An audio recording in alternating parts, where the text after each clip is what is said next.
Hello, everyone, and welcome back to What's Your Mess? Mental, emotional, social status of life. I am your host, Tracey D. Armstrong, and we have another great episode for you today. Today, we have Mr. John Calloway coming to us to share his story. John, go ahead and introduce yourself to the audience. Oh, thank you. My name is John Calloway, as you know, as you've heard, and I am a truck driver by night, and except for tonight, I am a truck driver by night and a transformational speaker by day, and soon to be author. And pretty much, I just live my day mild-mannered now. Driving truck and making deliveries and delivering chocolate and cookies and candy all over the place. And that's my kind and peaceful life at the moment. At the moment, I heard that at the moment. So, I know that it hasn't always been that kind, peaceful moment as you just spoke of. So let's tell everybody a little bit about your mess and some of the situations that you've gone through. Whew. Some of the things that I've endured, is the list is long. Having been a child, being raised up in one of the most dysfunctional families that you could ever be raised up in. Everybody got issues, everybody problems. I come up in a long list of alcoholics and drug addicts. At once upon a time, my mom, my brother, my sister, my stepfather, everybody was on drugs all at the same time. My other uncles all were alcoholics. Grandfather was an alcoholic. My uncles were alcoholics. Growing up in Carolina, watching my grandmother own the juke joint, the cafe, right on at Four Corners.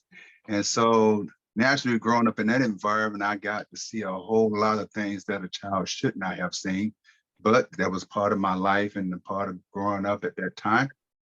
And spent a lot of time as a child growing up learning where my place was, and didn't always have the confidence in myself or believe in myself. My mom, who I love very much, was pregnant with me at 13, had me at 14. Wow. And she had this thing where every time, as we got older, she was still a teenager, child raising a child. She didn't know nothing about that. And as a fact, I thought for the longest that she was my big sister and my uncles were my big brothers. Until my grandmother told me the truth one day, whom raised me. But every time I made a mistake or said something, my mother had this habit of smacking me in the mouth and calling me stupid ass. And that affected me in the way I thought and how I felt as I grew up all the way into my teens. Because I spent a lot of years as I grew up. I failed third grade because I didn't believe that I could do the work. And after all the ridiculing and everything from my best friend and other friends that passed me on, the following year, I took that test, and I remember sitting down at the desk, Miss Sanders, I still remember my teacher, and she gave me that test, and I kept telling myself, I'm not a stupid ass, I'm not a stupid ass, and I signed it, and I worked on every one of them projects real hard, and I passed and went on to the fourth grade. And shortly after that, I moved to Chicago about 8 or 9 years old, and spent a lot of years in therapy here and there because people wanted to know why I wasn't doing well in school. And in actuality, when they got through with all the diagnoses, they said I was easily a 3.5 grade student. I just wasn't trying because I grew up around a lot of individuals that really didn't pay attention to me. So everything that I did, I didn't think nobody cared. So I didn't care. And I just kept going through life like that. And it just kept spiraling into one bad decision after another. And that eventually led me to landing myself in prison in Thailand, as you know, for the next 4.5 years, for a total of 7 years, until I transferred back. And that was a good staple of my life.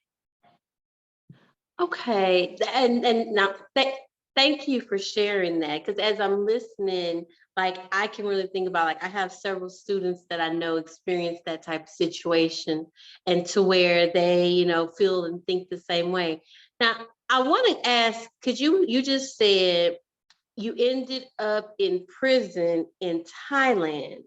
Could Yes, you ma'am. explain a little bit how did you end up in prison in Thailand?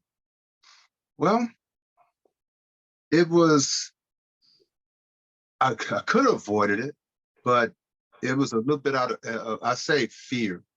Um, Coming up and being around different people, I got around individuals that were in gangs, and, I wanted to be in, got myself involved, with one of the gangs. And next thing I know, and I'm married at this time, and, we're very young, I got married, 20 turned to 21. Um, my wife was at the time, which I didn't know, she was like 17, but she lied to me, and didn't tell me her true age until 20 years later. So, so I was like, here it is, these two young kids who were as dysfunctional as dysfunction can be. Both of us was two individuals totally dysfunctional. We should not have never ever been together and married. But uh, what happened was I was doing a little bit of dabbling in drugs here and there, because I'm looking at the guys of what they got that I was hanging around, and I wanted, like, yeah, I want that nice ride, I want them nice clothes and them felines. And you don't even hear about felines anymore. They probably had to Google it to see what those are, But I'm like, I wanted the part of that life too. And there was a next door neighbor of mine who for 2 years had been asking me to do some work with him and his crew. And I kept turning it down. I'm like, no. And one day, I saw a magazine about Thailand, and I was looking at an ad. And one day I said, I'm going to go over there. And sure enough, 2 years later, he comes in. And what happened with my wife, she had went over to some friend's house. So she came in one day and said, look, you know, my friends have a house and two cars, talk about influence. And if we don't have this by this time, I'm divorcing you. Well, I'm young, I don't know no different, I panic. And I'm like, no, I don't want my wife to leave me, I mean, yeah, we were struggling and going through our little thing, but, we were young, we hadn't figured out life yet. So along comes the very next door neighbor again, perfect timing. Hey, man, I got this offer, man. Look here, man. I tell you what, if you go do this for me, man, I'll pay you 50 grand. Well, 50 grand. I'm like, oh, wait a minute. I said, yeah, we can work on that house and them two cars, And I was just putting everything in my head together too fast, and I agreed to it. And the next thing I know, he got all the credentials together. I got my passport. The guys paid for the flight and all that. And the next thing I know, I was on a plane heading to Thailand. Wow. And you were in prison over there, you said for 7 years? I spent 4.5 years in Bangkok and then transferred back in another 2 years in the States. Okay. So, and thank you for sharing. Thank you for sharing. No How problem. did all of this, because you unpacked a lot right there. That's a lot of different messes within itself, from a young age to growing up to like teenager, married, all of that. How were you affected mentally as you were going through these different situations? Well, starting from the childhood, it was, I always had this sense that nobody cared because during my childhood, when I, like, say, for instance, wanted to play football, no one came to see me play football. It wasn't until I was a sophomore in high school that my family even came to a football game. And football meant a lot to me because I knew I had the talent to make it to the pros. But I was that kid that came up where nobody paid attention to me. I pretty much got up every day and I was out in the woods playing down by the creek. I was doing everything and figuring everything out on my own. As a matter of fact, I always grew up with the question in my head, what constitutes being a man? How do you know when you are a man?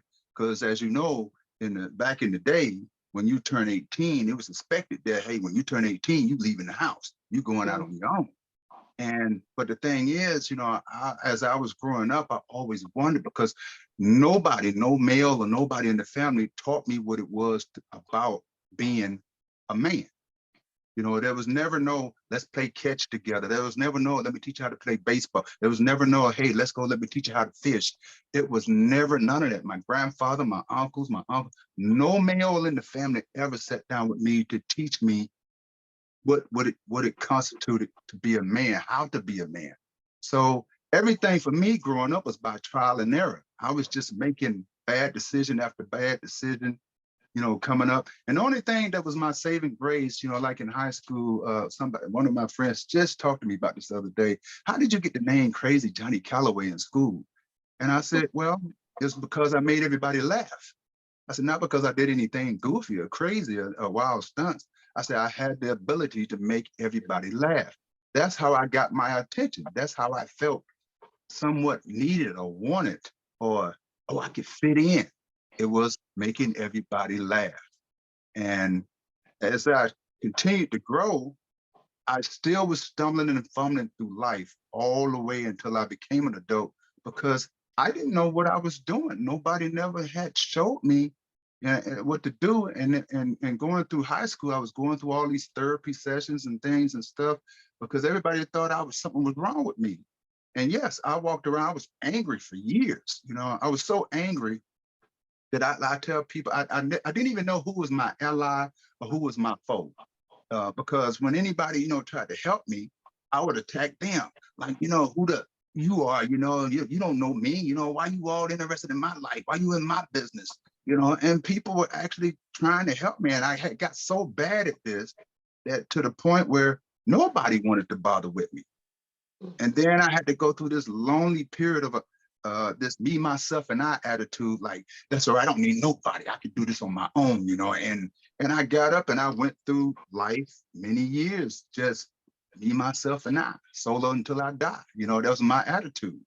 And but as time went by, God started showing me other things, showing and meeting people, that really saw something in me and started putting some things on my mind and I was started, as time, prison has a way of making you saying, okay, look here, I'm about tired of all this, because I tell people all the time, it don't take but a moment to make a crazy decision.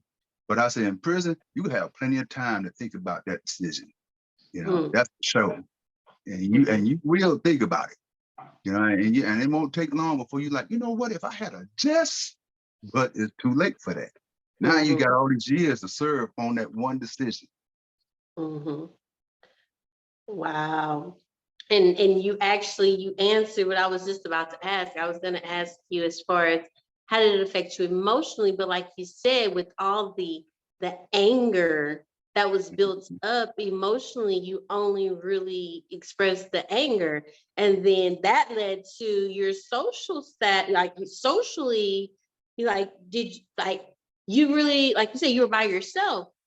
But how did you, like you said, you met your wife and things like that. Like, how did your status of life change throughout this entire process?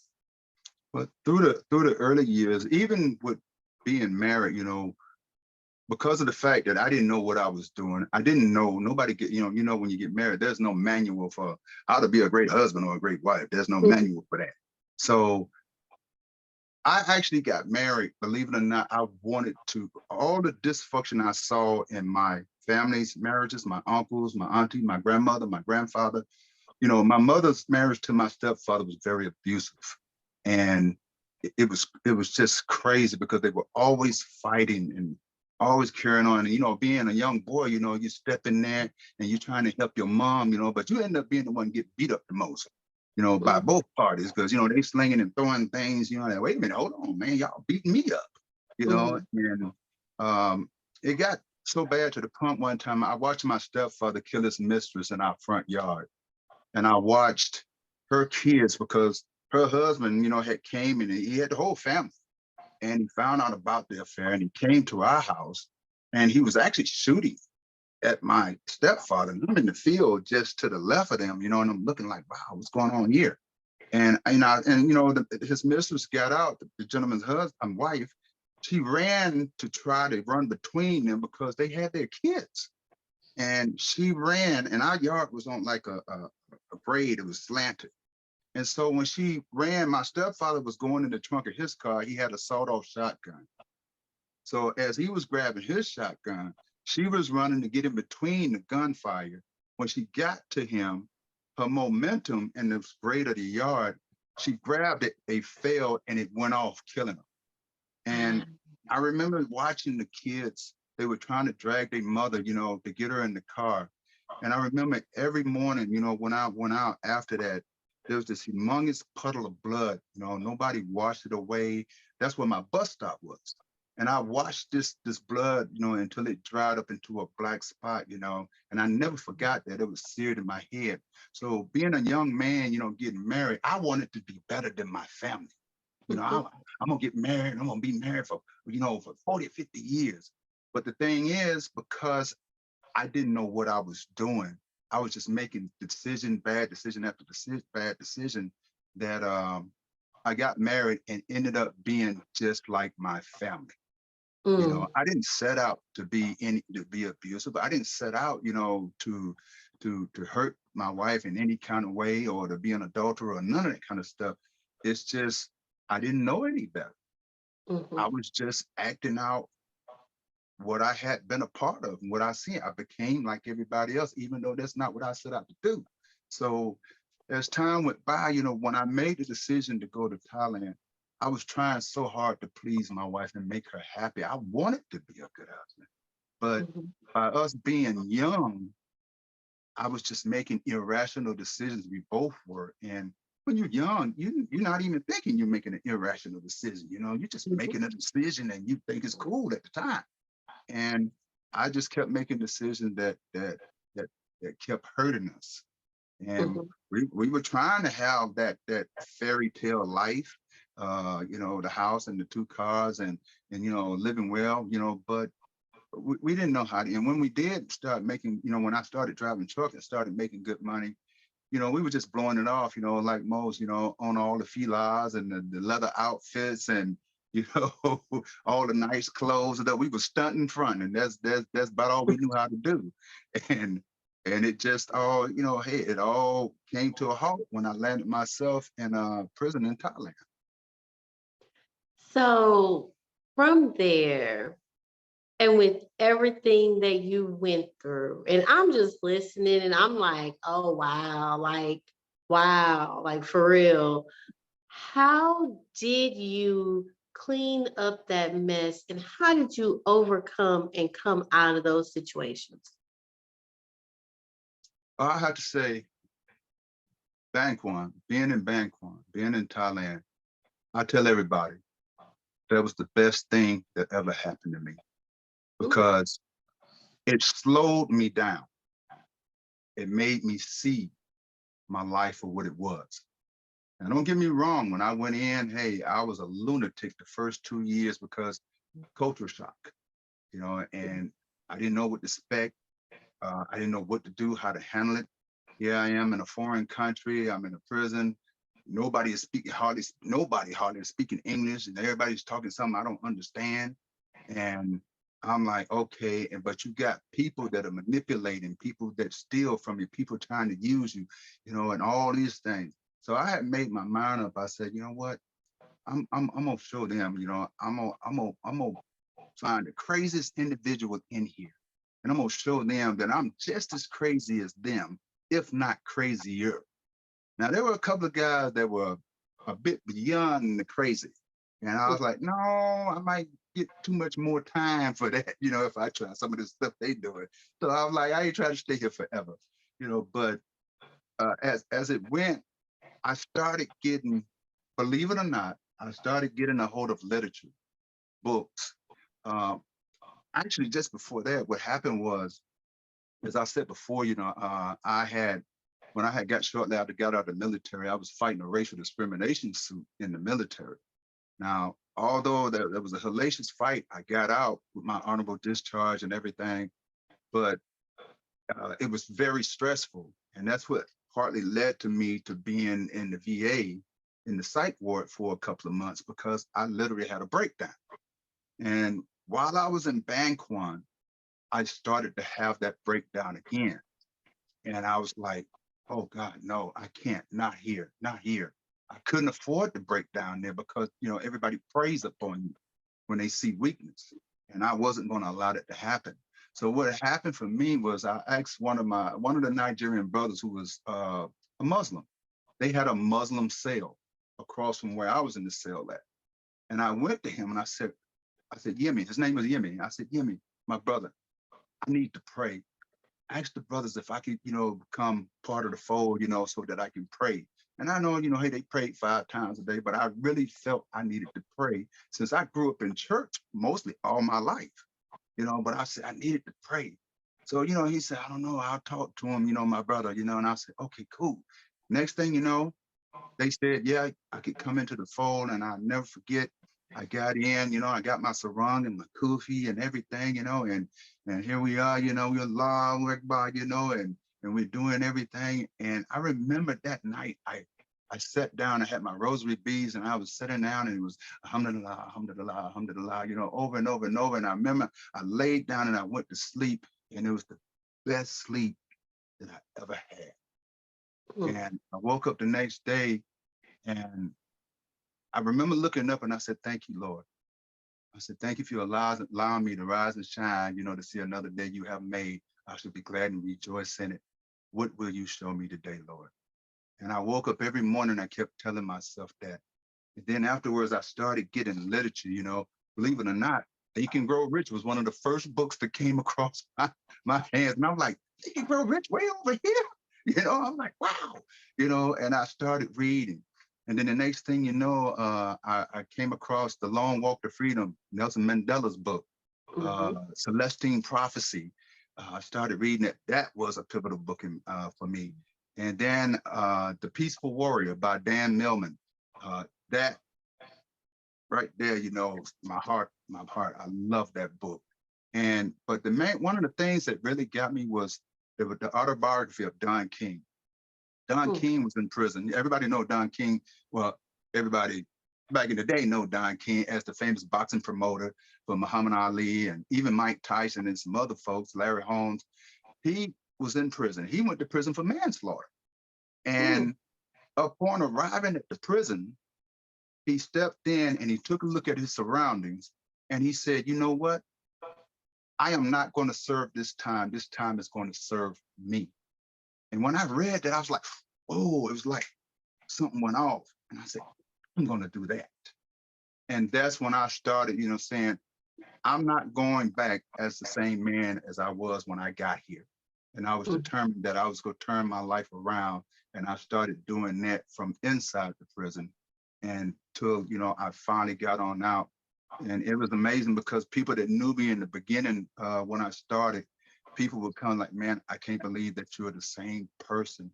Because, man, you were so crazy when you first got here. But that was the beginning of it. That quote from Don King, uh, becoming a Muslim, reading the morals and codes of Islam, which I had never read a book like that in my life. And it's just, all of it was teaching you about what I was searching for all my life, how to become a man. And I was getting those answers and I was working through things. The Celestine Prophecy, I have my journals right here beside me that I wrote from the Celestine Prophecy. And it was asking questions to go back to as far as you can remember in your life and write all until you can't write how you got to the point you are today. And at that time I was in Bangkok. And I sat down and I wrote down what all I went through in my childhood and all that, the taking advantage of, the this, all that stuff. I wrote all the way up until that time. And I remember when I got to that time, I bowed my head and I didn't want to admit it. I looked all around the place and I finally said, I said, this is my fault. Mm. This is all my fault because I made all the decisions and my decisions are what landed me there. I could have said no, like I had been, but I didn't. But I was blaming everybody else, but the celestine prophecy caused me to see that, hey, this is my fault. And once I took responsibility for my actions, my decisions, my thoughts, my feelings, that's when everything started to change for me. Wow. Wow. That's good. This is very good. This is very good. It's true. And I know, and I'm like, okay. So a lot of the books, a lot of the literature, religion, things like that. Those are the things that you were able to use so that you could change your life, change your situation, and come out of your mess. If you could encourage someone out there, let's just say some young man or anybody, it doesn't have to even be a young man, but I'm just thinking that let's go to the young man. If they are struggling with understanding what it takes to be a real man or what it is to be a man, what words of encouragement would you give to the young man? Hmm. First of all, love yourself. It's not something that men talk about like that. And it took me a long time to figure that out. Before you can love anything or anybody, you got to love yourself. You got to believe in yourself. You got to see yourself as being important. David Banner said something, that I never can get out of my head. He said, the reason why young black men kill other young black men, the same as the police, is because they see no value. Now, the thing is, the first place you got to see value is in yourself. Remember, I said, hey, I didn't see any value in me because nobody ever, put any value in me. Nobody ever told me, hey, you could do this and you could be this and you can this and that. I was going through life figuring it out literally on my own. When I learned how to play sports, I was the type when I didn't know how to play basketball and all that stuff.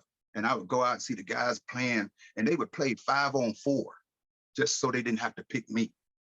So I said, okay, I bought my own baseball, bought my own glove, bought my own bat, bought my own football, bought my own baseball, basketball. And I was out there on playgrounds late at night by myself, and I was just shooting, just shooting, just shooting. Cause I'm like, okay, I'm gonna show y'all I can do this. I can do this, and I was building up my confidence and my belief in myself. Nobody, here it is. I am once again, I'm believing in me. I'm the one that's out here late at night. I sat out there at the back of my crew. You know how you used to paint the square and the X on the wall and play strikeout? And I used to sit up, boy, and throw and pitch and for countless hours until my arm was sore, just throwing that ball, playing catch, throwing that ball, playing catch, I bought my own sneakers. I bought my own cleats. I would work, I did everything on my own for myself. Nobody showed me. Nobody taught me. I taught myself how to play all the sports I ever played. And the thing is, like I said, as a young person, you may feel like you're totally alone. And the thing is, I'm like this. As long as you believe in God, you're never alone. We may think we are, but you're never alone. For many years, I just thought I was alone. It was just like that song. It's just me, myself, and I, solo right until I die, because I got me in life. Even when the night is cold, I don't need no hand to hold because I got that fire in my soul. That was my attitude. And I said, hey, I got to believe in me. You got to love yourself first. That's where it's at, because as the saying goes, you can't pour from an empty pitcher into anybody else. You can't. It's impossible. So, and what I want to say, don't feel guilty or bad about feeling good about yourself, loving yourself, thinking of numero uno, yourself, because you can't help others if you can't help yourself. You just keep spiraling and spiraling. For many years, I just kept going around. It's like that hamster in the little wheel, you go around in a circle all the time. This is exactly how my life was.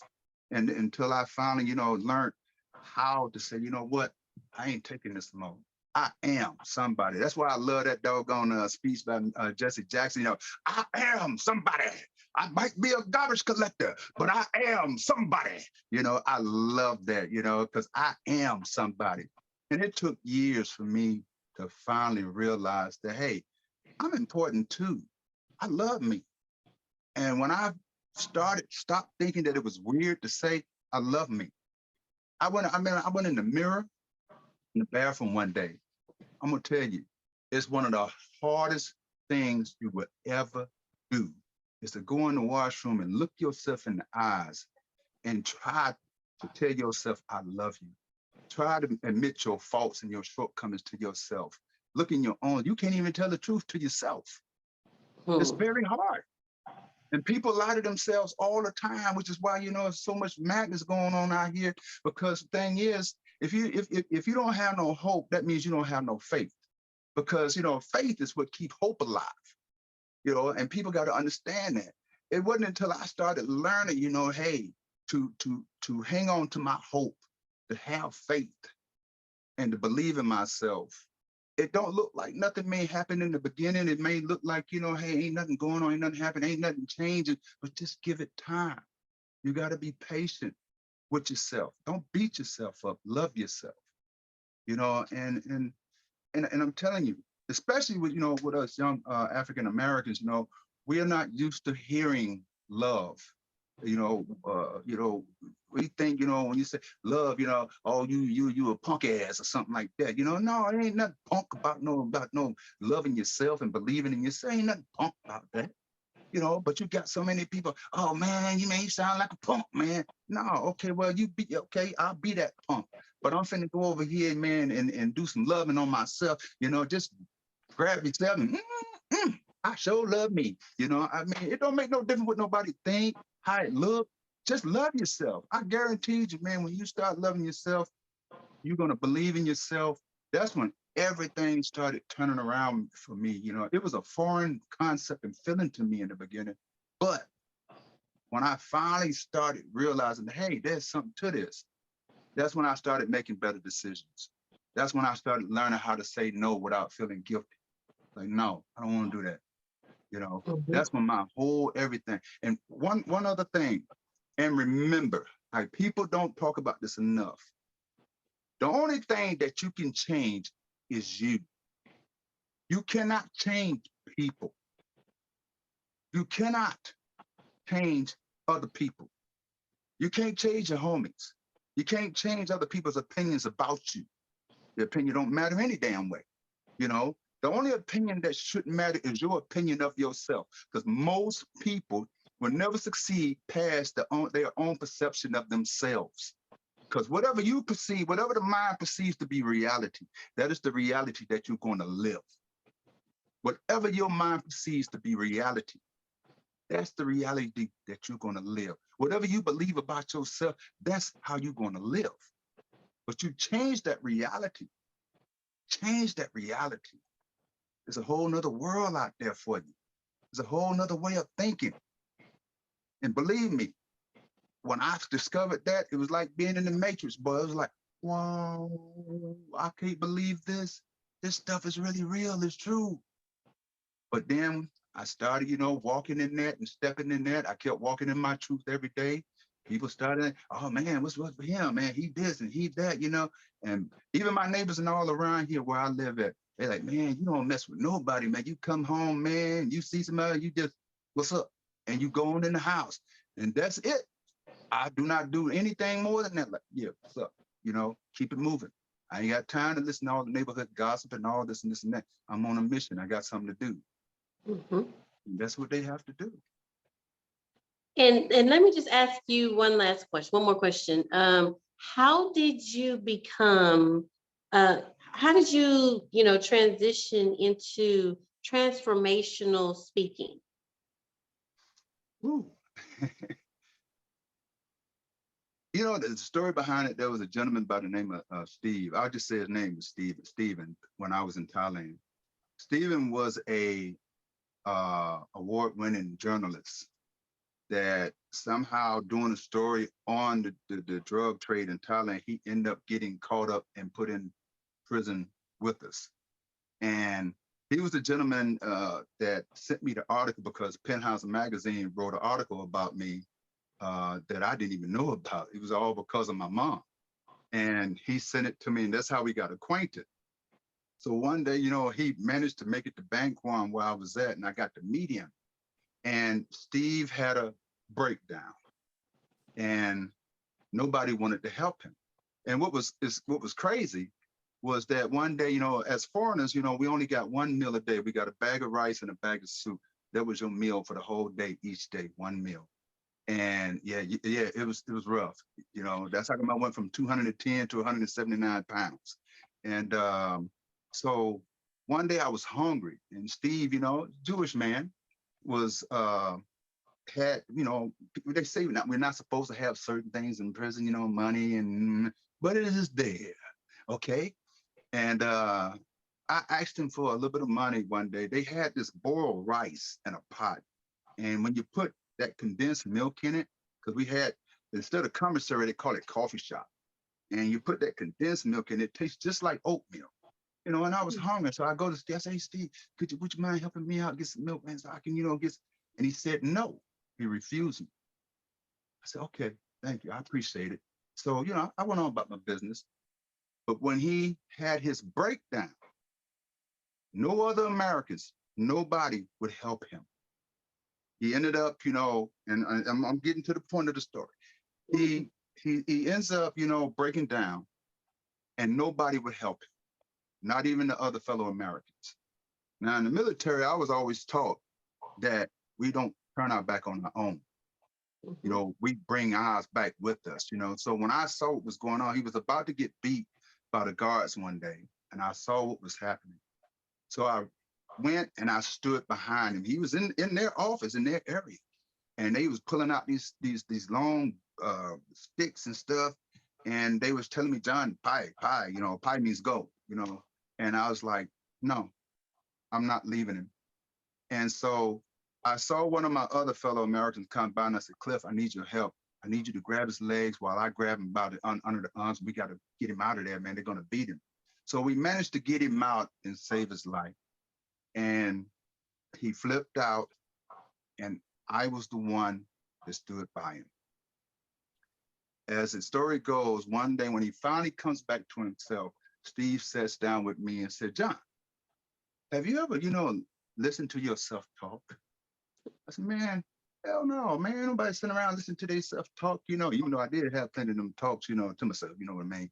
But I was like, no, I'm be sitting around listening to my self-talk. He said, no, hear me out. He said, you're very articulate. And he said, and you express yourself very well. He said, now when you get back, he said, you don't have to take a 4-year course, just take a couple of community college courses. And he said, you would make a great speaker. He told me that. You would make a great speaker. And I said, you know what?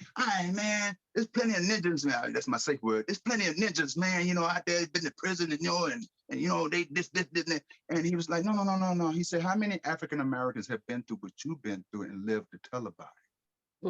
And I thought about it. I'm like, well, you got a point there. But see, the thing is, over the years, everybody kept telling me, man, you got a wonderful story. Man, you should tell a story. Man, you should write a book. Well, that's all good when everybody else is telling you. But if you don't believe it, it don't mean nothing. So it's taken me all these years for my mental to catch up to what everybody's been saying about me all these years. So finally, this is how I finally said, hey, I believe I can do this. I got a gift of gab. I got a story. And I've been talking to people all over the place. Everywhere I travel as a truck driver, all over the United States, I have shared my story. It ain't like I ain't got no practice. I'm like, yeah. And every one of them like, man, gee, I'll never complain about nothing again. Man, gee, man, wow. My life, oh man, I'll never look at life the same. It's all the responses that I'm getting. And then I realized that, hey, I believe I can do this. I believe just like everybody said, I do got a story to tell. So now let me work on this and let me get out here, do these books, and just, man, shoot, just, hey, let somebody put me on a stage. Or it's life's camera action. I mean, hey, just get me on the stage. That's all you need is one chance in life. There's somebody out there that's going to give you that one break. That's all I need. That's right. All I need. And that's how, it all came about. I finally started to believe that I can do this. I have the ability. I have the talent to do this. and that's why I'm pushing right along. Hey, everything might not be exactly where I wanted it right now, but Mm-hmm. the same faith I had in Thailand when they told us that we were never going to come back to the United States, it's the same faith I have with becoming a speaker. The right person is going to come along, the right mentor is going to come along, and one day I am going to be on that stage. And just like I told one prominent speaker out there, I asked her, I said, could you be my mentor? And she said, not a chance in hell. Not a chance in hell. I'll never forget what she said. But I told her, I said, one day I'm gonna be a guest on your stage. I said, you can bank on that. I got wait a minute. I got time out. I gotta ask, why did she say that? Like, I'm just because like I'm sitting here and I'm listening to your story and I'm like, man, this would be great. Man, my students need to hear this. I'm like, man, I can't wait. I'm gonna play this and why would she say that? The one thing that I learned is that you know, people at the top of their game are just that, people. And sometimes they can get so full of themselves and they feel that, hey, I don't need to teach you. Hey, I got my thing going on. I don't have time. Or hey, you're not important enough. And I found it out because hey, it's been a few of the speakers that we hear about every day that we follow, that I've been in contact with. I have some of their numbers in my phone. And yet, when I finally, I took a year. I was a friend, a mutual acquaintance, uh, uh, mess DM'd her. Mm-hmm. And for a whole year, I kept communication. And she invited me out to California to her one of her seminars, or how you say it. Mm-hmm. And I got up and I went out, and so she knew exactly who I was. Every time she saw me, I have no doubt in my mind that if she saw me right now, she knew exactly who I was.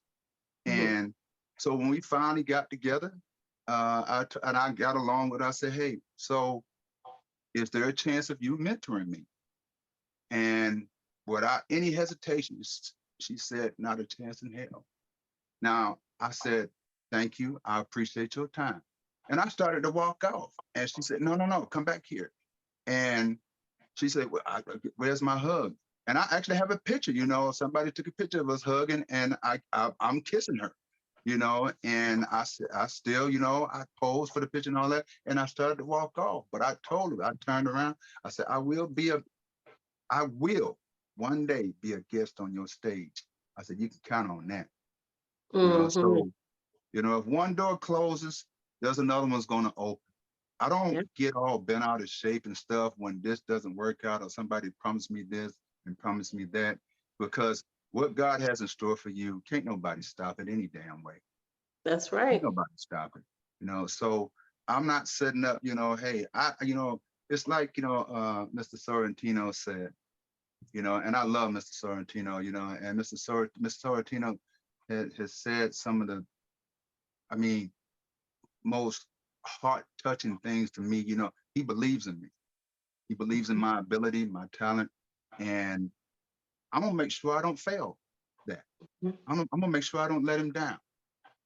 Mm-hmm. Because hey, I don't have no father figure, nobody, telling me, hey, I believe you're the next big thing in speaking. But you know what? I believe I'm the next big thing in speaking too. You Yep. know, I finally do believe that. That's why I say, let me get on the stage. I'll show you. That's all Mm-hmm. I need. And that's the thing. Young people, we're losing so much in young people today. Everybody think, oh well, it's just basketball, football, or something. You don't even hear about baseball no more.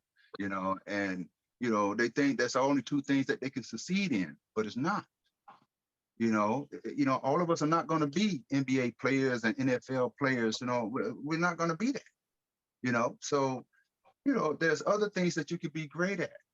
I myself told myself I'm a trucker. 37 years in June driving a truck. But I've always told myself, oh, I can't do nothing else but drive a truck. That's all I know how to do is drive a truck. I'm gonna be a truck driver all my life. Until I started to believe what everybody else was saying to me about me. And then I remember what my grandmother said.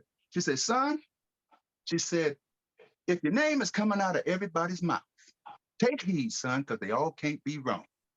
So all this praise everybody's been giving me all these years, I said, man, they all can't be wrong. They can't be wrong. So, dude, you get up off your behind and start believing. And that's exactly, what I started doing. And lo and behold, here it is now. I'm pursuing. Every night I come from work, I'm in here working on the book or working on this.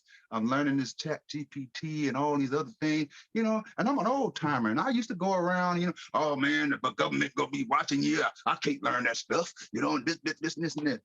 I got more electronics in here than you can shake a stick at. And I'm learning it.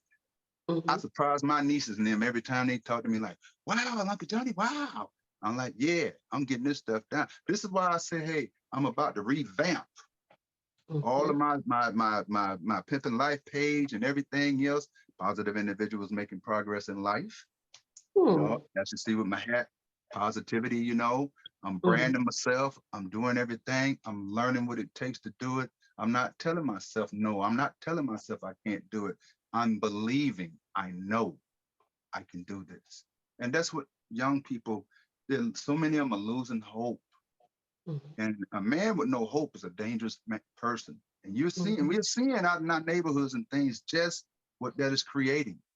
There's a lot of young folks out here doing a lot of crazy stuff, because they done lost hope. They don't have faith. Remember when I said faith forward in all issues to heaven? That's my acronym for faith. They don't even know what heaven is no more. Some of them don't even know what God is. Don't even know how to pray or talk to God. And the moment that you bring up God, oh man, there you go with religion and all that stuff. People want to get up and say, oh, the universe, and the business. No, it ain't the damn universe, it's God. I don't want to hear about, all these new fancy names, just say God, get it over with, but, I'm going to try to lead some folks back that way. I'm not saying I'm going to be TD Jakes, but hey, we got enough TD Jakeses and all that. Joel Osteen's, that I leave that job to them. My job is to inspire you enough to where you start believing in yourself and believing that, hey, there's another way to go other than what I've been doing. Because if that way hasn't been working, there's got to be another option. And a lot of these guys just are not using their heads to see those options because they done lost hope so much that they just feel like, hey, ain't no sense in me trying. Yeah.